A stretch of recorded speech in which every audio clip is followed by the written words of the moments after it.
الحمدللہ رب العالمین والصلاة والسلام علی سید المرسلین اما بعد فاعوذ باللہ من الشیطان الرجیم بسم اللہ الرحمن الرحیم اللہم صل علی سیدنا محمد وعلی آل و اصحاب سیدنا محمد سورۃ البقرہ پارہ نمبر 1 آیت نمبر 102۔ اب ہم جو آیت پڑھنے جا رہے ہیں اس میں بھی بنی اسرائیل کی ایک آیت کا ذکر ہے۔ اس سے پہلے بھی جو آیتیں پڑھی گئیں اس میں تقریباً بنی اسرائیل کا تذکرہ ہے۔ بنی اسرائیل جس کے مختلف دور رہے ہیں اور مختلف انبیاء کرام علیہ السلام ان کے پاس تشریف لائے ہیں۔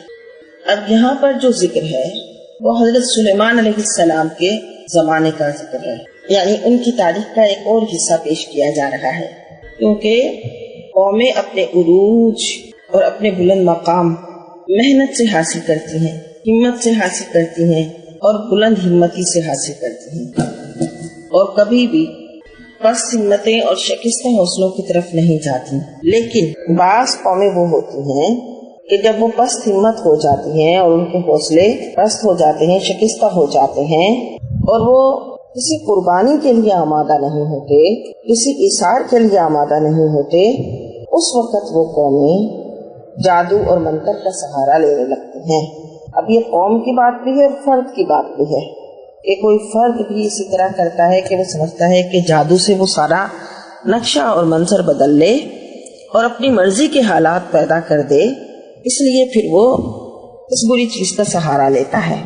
اسی طرح بنی اسرائیل نے کیا حضرت سلیمان علیہ السلام کے دور میں، کہ وہ کہتے تھے جو بزرگوں کو عظمتیں ملی ہیں وہ بھی ہمیں ملی رہیں اور ہمیں کچھ کرنا بھی نہ پڑے۔ چنانچہ یہ اصل میں پھر جب دور شروع ہوتا ہے کسی فرد پر یا قوم پر تو سمجھو کہ یہ اس کی بربادی کا دور شروع ہوتا ہے۔ پھر وہ اپنی سچی عزت اور اپنے جھوٹے وقار کو برقرار رکھنے کے لیے، کیونکہ جادو کا سہارا جب لیتا ہے تو وہ بہرہ ربی کا شکار ہو جاتا ہے، گمراہی میں پڑ جاتا ہے۔ چنانچہ یہاں بھی یہود کی اسی بہرہ ربی کا تذکرہ ہو رہا ہے۔ وَاتَّبَعُوا پیروی کرنے لگے، ما تتلو الشیاطین جو پڑھا کرتے تھے شیطان، علی ملک سلیمان علیہ السلام کے عہد حکومت میں، آپ کی بادشاہت میں، یعنی یہود پیروی کرنے لگے اس کی جو شیطان پڑھا کرتے تھے حضرت سلیمان علیہ السلام کے دور حکومت میں۔ وما کفر سلیمان، کہ حالانکہ سلیمان تو کافر نہیں تھے، ولیکن الشیاطین کفروا، بلکہ شیاطین نے ہی کفر کیا، یعلمون الناس، وہ سکھاتے تھے لوگوں کو، السحر جادو، وما انزل جو اتارا گیا، علی الملکین دو فرشتوں پر، ببابل بابل میں، ہاروت و ماروت ہاروت اور ماروت فرشتوں پر، وما یعلمان من احد، اور وہ دو فرشتے یعنی کچھ نہیں سکھاتے تھے کسی کو، حتی یہاں تک کہ یقولا، جب تک وہ دونوں یہ نہ کہہ دیتے، انما نحن فتنۃ، ہم تو آزمائش میں ہیں، فلا تکفر، تو تم اس پر عمل کر کے کفر مت کرنا۔ اب اس کو سمجھیں پہلے تو پھر آیت کی تشریح سمجھ آئے گی۔ اس آیت میں کس بات کا تذکرہ ہے کہ یہود حضرت سلیمان علیہ السلام کے دور حکومت کی بات ہے۔ اب بنی اسرائیل بہت ساری قومیں ہیں نا، بنی اسرائیل کی کوئی قوم وہ تھی جو حضرت موسیٰ علیہ السلام کے زمانے میں تھی، کوئی قوم حضرت سلیمان علیہ السلام کے زمانے میں تھی، کوئی قوم کسی اور نبی کے زمانے میں تھی۔ اب یہاں پہ اس والے قوم کے حصے کا، لوگوں کا، افراد کا تذکرہ ہو رہا ہے جو حضرت سلیمان علیہ السلام کے زمانے میں تھے، لیکن تھے کون؟ بنی اسرائیل۔ کہ انہوں نے کیا کیا کہ انہوں نے چاہا کہ ان کو جو اللہ تعالیٰ نے عظمت عطا کی ہے، ظاہر ہے ان کی عظمت کا تو قرآن نے بھی کیا ہے نا کہ اللہ نے ان کو فضیلت کی، ان کے اپنے زمانے کے لوگوں پر، جو ان کے اپنے زمانے کے لوگ تھے وہ فضیلت عطا کی، تو وہ اس فضیلت کو قائم رکھنا چاہتے تھے۔ اس کے لیے انہوں نے کیا کر دیا؟ جادو کا سہارا لینا شروع کیا۔ قرآن نے لفظ استعمال کیا ہے یعلمون الناس السحر، وہ سکھاتے تھے لوگوں کو سحر۔ سحر کا معنی ہے کسی چیز کی حقیقت کو بدل دینا۔ ساحر یعنی جادوگر جھوٹ کو سچ کر کے دکھاتا ہے، اور جب وہ جھوٹ کو سچ کر کے دکھاتا ہے تو چیز اپنی حقیقت کے خلاف نظر آنے لگتی ہے، گویا وہ شے کی حقیقت کو بدل دیتا ہے۔ اس لیے جادو دلوں میں نفرت پیدا کر دیتا ہے، جدائیاں ڈلوا دیتا ہے، انسان کی طبیعت میں تبدیلی لے آتا ہے۔ اور اصل میں سحر کیا ہوتا ہے، جادو کیا ہوتا ہے، وہ الفاظ اور وہ اعمال ہوتے ہیں جن کو جب بندہ کرتا ہے تو اسے شیاطین کا قرب حاصل ہو جاتا ہے اور شیطان اس کے فرما بردار بن جاتے ہیں، اور اعمال اور الفاظ کے اثر سے کانوں اور آنکھوں پہ ایسی کیفیت پیدا ہوتی ہے کہ جس سے چیزیں اپنی حقیقت کے خلاف دکھائی دینے لگتی ہیں، بلکہ چیزوں کی حقیقت ہی بدل جاتی ہے۔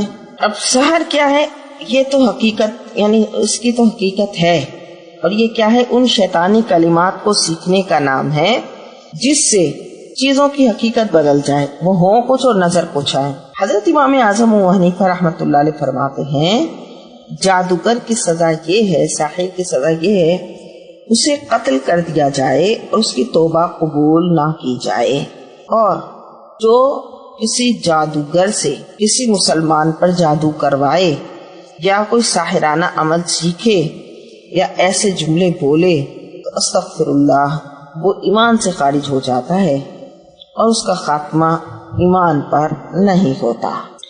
اب یہود کا کیا تھا کہ یہود و نصارہ ایک طرف تو حضرت سلیمان علیہ السلام کی رسالت بھی تسلیم کرتے تھے اور مانتے تھے، فخر کرتے تھے کہ حضرت سلیمان علیہ السلام کی بہت بڑی سلطنت تھی اور سمندر پر اور خشکی پر ان کی حکومت تھی، اور دوسری طرف یہ بھی کہتے تھے کہ معاذ اللہ سلیمان علیہ السلام نے آخری عمر میں توحید کو چھوڑ دیا تھا اور معاذ اللہ وہ کوئی جادو وغیرہ کرنے لگے تھے معاذ اللہ، تو ان کا خدا ان سے ناراض ہو گیا تھا، نعوذ باللہ من ذالک، اور انہوں نے کوئی یعنی اپنی جو اصل اس سے ہے وہ ہٹ گئے تھے۔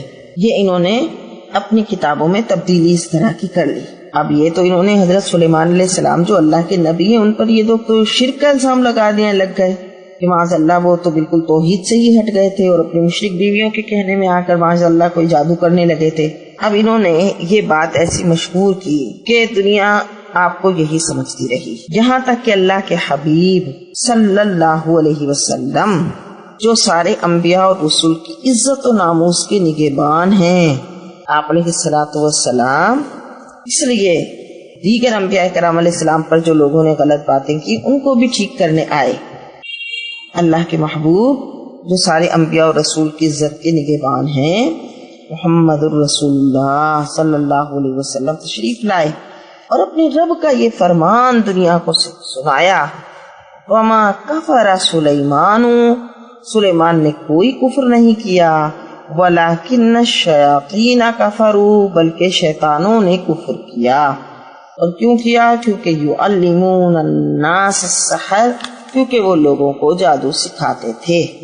تو پتہ چلا حضرت سلیمان علیہ السلام تو اپنے اللہ کی خالص عبادت کرنے والے تھے۔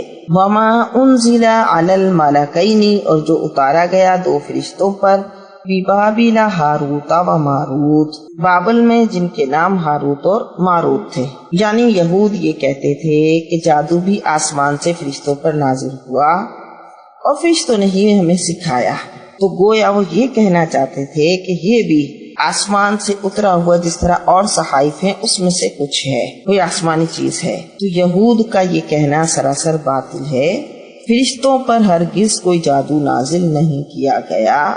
ہاروت اور ماروت بدل ہے شیطان سے، یعنی شیاطین جن کے دو بڑے سرکردہ ہیں ان کا نام ہاروت و ماروت ہے، وہ جادو سکھایا کرتے تھے۔ علامہ قرطبی رحمۃ اللہ علیہ نے فرمایا کہ یہی آیت کی تعویل ہے اور یہی سب سے زیادہ قول صحیح ہے، لیکن جمہور علماء کا قول ہے کہ یہودی فلسطین میں جادو پر عمل پیرا تھے۔ جب بخت نصر بیت المقدس کی اینٹ سے اینٹ بجانے کے بعد بنی اسرائیل کو جنگی قیدی بنا کر بابل میں لے گیا، تو بجائے اس کے کہ اس کفر و الحاد کی دنیا میں، وہ تو انبیاء کی اولاد تھے، وہ توحید کی تبلیغ کرتے، انہوں نے وہاں کے لوگوں سے جادو سیکھنا شروع کر دیا، کیونکہ وہاں جادو کثرت سے تھا بیت المقدس کی طرف، اور اس پر پھر وہ عمل بھی کرنے لگے۔ تو اس وقت میں بابل کی حکومت میں جادو کا بہت رواج تھا۔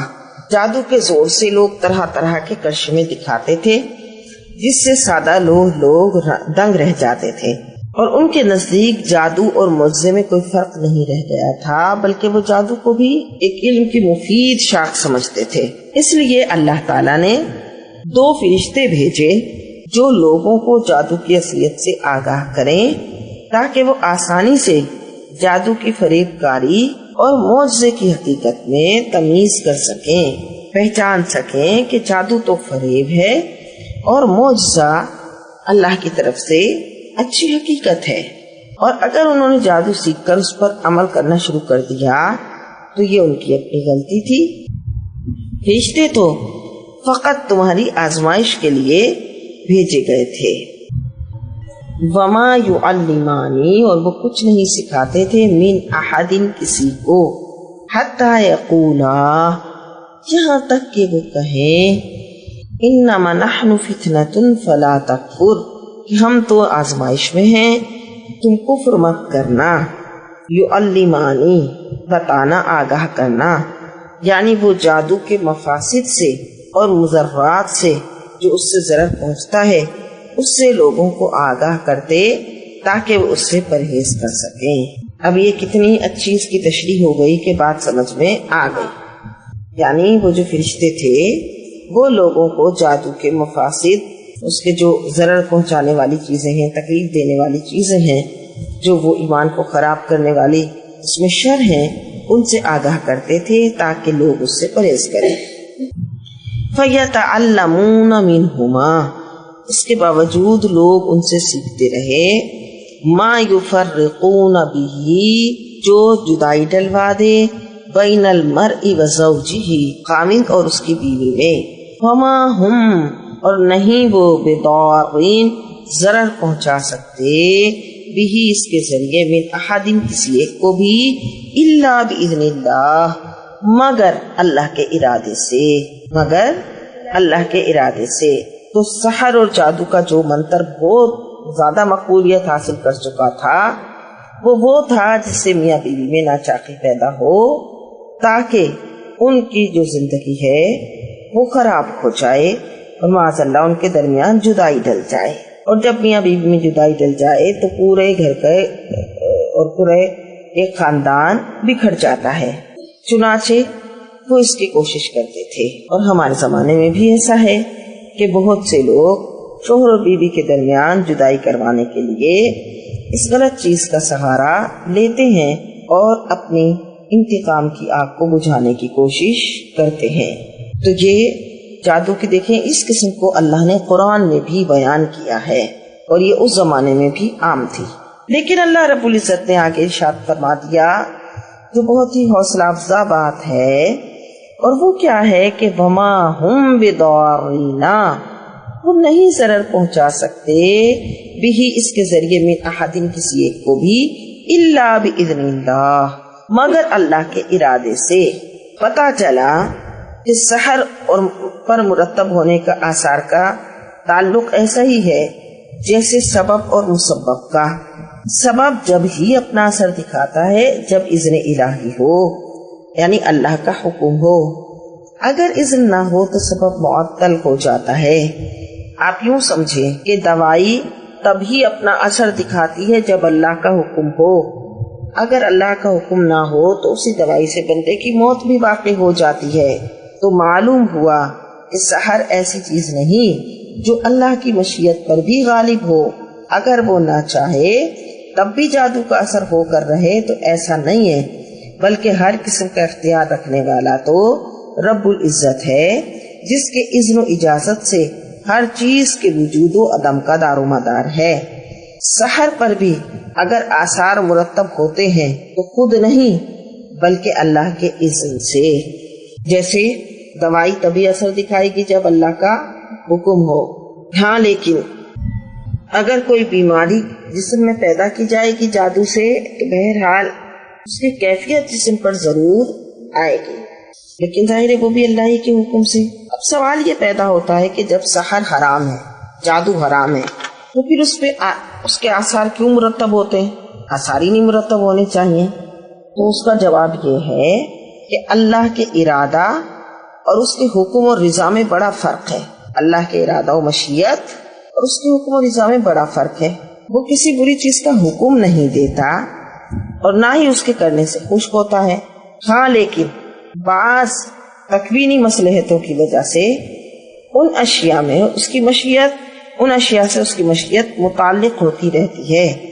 مثلا اس نے یہ حکم تو نہیں دیا کہ کسی بے گناہ کا سر قلم کر دو، لیکن اذن کے بغیر نہ سر کٹتا ہے نہ موت آتی ہے، اور جب سر کاٹا جاتا ہے تو بہرحال کٹ جاتا ہے. اسی طرح مقربین بارگاہ الہی کو اذیت دینا اور انہیں قتل کرنا اسی کی مشیت سے وقوع پذیر ہوتا ہے، لیکن نہ اس نے اس کا حکم دیا اور نہ وہ ایسے جرائم سے خوش ہوتا ہے.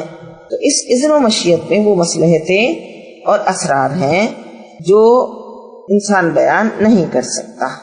باقی ہاروت و ماروت کے متعلق جو لوگوں نے غلط مشہور کیا ہے کہ وہ کسی کیس میں مبتلا ہو گئے تھے اور ان کو کنویں میں الٹا لٹکا دیا گیا تھا اور یہ وہ ہے، تو صاحب روح البیان فرماتے ہیں کہ ایسی بےہودہ روایات یہ بنی اسرائیل سے چلی آ رہی ہیں. اہل اسلام میں کی تصنیفات میں اس کا کوئی تذکرہ نہیں اور نہ ہی ان کا کوئی تعلق ہے. اب کیا کہا جا رہا ہے؟ وہ یتعلمون، وہ سیکھتے ہیں، وہ ما یضرہم، جو ضرر دیتی ہے ان کو، ما یضرہم، جو نہ ان کے لیے ضرر دینے والی ہے، ولا ینفعہم، اور نہ انہیں نفع پہنچا سکتی ہے اللہ کے اذن کے بغیر. اور وہ چیز سیکھتے ہیں جس میں ان کے لیے دنیا اور آخرت کی کوئی بھلائی نہیں ہے. وَلَقَدْ عَلِمُوا، وہ اچھی طرح جانتے ہیں، لمن نشتراہ، کس نے اس کا سودا کیا، مالہو، یعنی جس نے اس کا سودا کیا، فی الآخرت، آخرت میں، من خلاق، اس کا کوئی حصہ نہیں. وَلَبِئْسَ مَا شَرَوْا بِهِ، کتنا برا ہے جو انہوں نے بیچا، انفسہم، اپنی جانوں کے بدلے، لَوْ كَانُوا يَعْلَمُونَ، کاش وہ جان لیتے کہ جادو سیکھنے میں، جادو کسی کے اوپر کروانے میں کوئی بھلائی نہیں ہے. یہ بہت برا سودا ہے جو انہوں نے اپنی جانوں کے بدلے خریدا. جیسا کہ ہم نے کلاس کے شروع میں سنا کہ حدیث پاک میں کیا آیا کہ اللہ کے نبی صلی اللہ علیہ وسلم نے فرمایا، جادو کروانے والا اور شرکیہ کلمات کو سیکھ کر اس پر عمل کرنے والا، اس کا خاتمہ ایمان پر نہیں ہوگا. لہٰذا اگر کوئی شخص کسی جادوگر کے پاس جاتا ہے یا تو وہ اس سے وہ شرکیہ کلمات اور خراب منتر دیتا ہے کہ تو خود یہ پڑھ، یا پھر وہ خود پڑھ کر جس کے اوپر یہ کہتا ہے اس کے اوپر وہ عمل کرتا ہے، تو یہ اس کو تباہی کی طرف، کفر کی طرف لے جاتا ہے. وَلَوْ أَنَّهُمْ آمَنُوا، اگر وہ ایمان لاتے، وَاتَّقَوْا، اور پرہیزگار بنتے، لَمَثُوبَةٌ مِّنْ عِندِ اللَّهِ خَيْرٌ، اس کا ثواب اللہ کے ہاں بہت اچھا ہوتا. لَوْ كَانُوا يَعْلَمُونَ، کاش وہ جان لیتے کہ خیر اور بھلائی کس میں ہے، ایمان لانے میں اور اچھے عمل کرنے میں ہے، اور اللہ تعالیٰ کے ہاں اس کا ثواب بہت ہے. جو ایمان لاتے ہیں، پرہیزگاری اختیار کرتے ہیں، گناہوں سے بچتے ہیں، تو وہ اتنا بڑا گناہ جو جادو کروانا، جادو سیکھنا، یہ سب کیا ہے؟ کفری عمل ہے، اور جادو کروانا گناہ کبیرہ ہے. تو کاش وہ اس پہ نہ پڑتے بلکہ ایمان لاتے اور پرہیزگار بنتے تو اللہ کے ہاں بہت ثواب پاتے. لَوْ كَانُوا يَعْلَمُونَ، کاش وہ جان لیتے. تو یہ وہ آیتیں ہیں سورۃ البقرہ کی جس میں ہاروت و ماروت کا بھی تذکرہ ہے، جادو کا بھی تذکرہ ہے، جادو کی حقیقت، جادو کے بارے میں آگاہی ہم نے سیکھی. اللہ تعالیٰ اپنے فضل سے ہم سب کو جادو کے اثر سے، جادو کے شر سے محفوظ فرمائے. اللہ رب العزت ہم سب پر اپنا خاص فضل و کرم فرمائے. ہمارے ان جادو ٹونوں کے اثرات کو جو اگر کسی کی طرف سے ہیں بھی تو اللہ اپنے فضل سے ان کو زائل کر دے، ان کے اثرات کو باطل کر دے، اور اللہ تعالی ہم پر اپنا خاص فضل و کرم فرمائے اور ہمیں ایسے شر سے بچائے اور کسی شریر کی ایسی شرارت سے بھی بچائے جو ہمارے ساتھ ایسا کرے.